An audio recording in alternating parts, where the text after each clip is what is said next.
Good afternoon, everyone, and welcome to the session 7 from the chapter of gravitation. The topic is the Kepler's laws of planetary motion, and based on this topic, I have written here 3 laws which were discovered by Kepler and which explains the motion of the planet in space quite accurately. So the first law here is the law of orbits. So as per this law, all the planets move around the sun in an elliptical orbit, and the sun is at one of the focus of the elliptical path. So this is the diagram which I have made in order to explain this point. So this is the planet which is moving in an elliptical path around this sun. This is the sun which is placed at the focus F2. So this planet is moving around this sun in an elliptical path, and the elliptical path is A, B dash, A dash, B. So this planet is moving in this elliptical path around the sun with the sun at the focus F2 in this case. The sun can be at this focus also, because as per the definition, all the planets move around the sun in an elliptical orbit with the sun at one of the focus of the ellipse. So this is an elliptical path. So there will be two focus of this ellipse. So one of the focus is F1 and one of the focus is F2.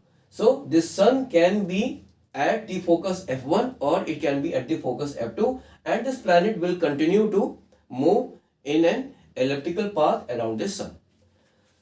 Now the bigger axis of this elliptical path is A dash, and it is called the major axis, and its value is taken as 2a, and the smaller axis, that is B dash, this is called the minor axis, and its value is taken as 2b.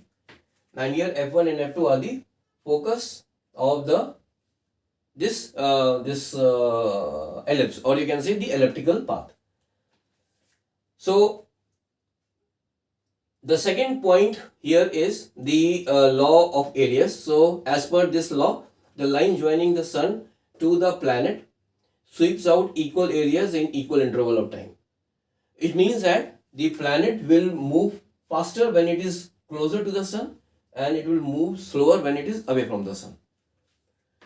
Now, let us understand the meaning of the line joining the sun to the planet sweeps out equal areas in equal interval of time, meaning that, for example, if the planet is at this point A and it takes time t to reach this point C, and this planet is also taking the same time t in reaching from C to D. So the area swept by this planet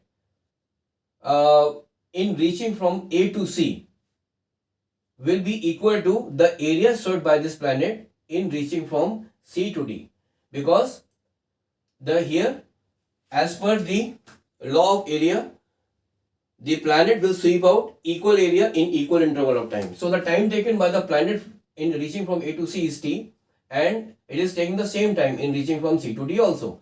So the area swept by the planet in reaching from A to C will be equal to the area swept by the planet in reaching from C to D. And what will be the area? The area swept by the planet in reaching from A to C will be the area bounded by the line AF2, F2C, and the curve AC. This is the area bounded by the it is the area which is swept by the planet in reaching from A to C, and this is equal to the area bounded by the line AF2, F2C, and the curve AC. And the area which is swept by the planet in reaching from C to D will be the area bounded by the line F2C, curve CD, and the line F2D. And both these two areas will be equal as per the law of areas. Third point is the law of periods. As per this law, the square of the time period of revolution of the planet is directly proportional to the cube of the semi-major axis. Here A is the semi-major axis, and this is equal to OA, and OA is also equal to OA dash. So this is the third law which was given by the Kepler. So based on these three laws, I will be taking up another session, that is the session number 8, in which I will be coming up with a question which will be based on these Kepler's law, or it can be from any one of these laws. So till then, have a nice day. Bye.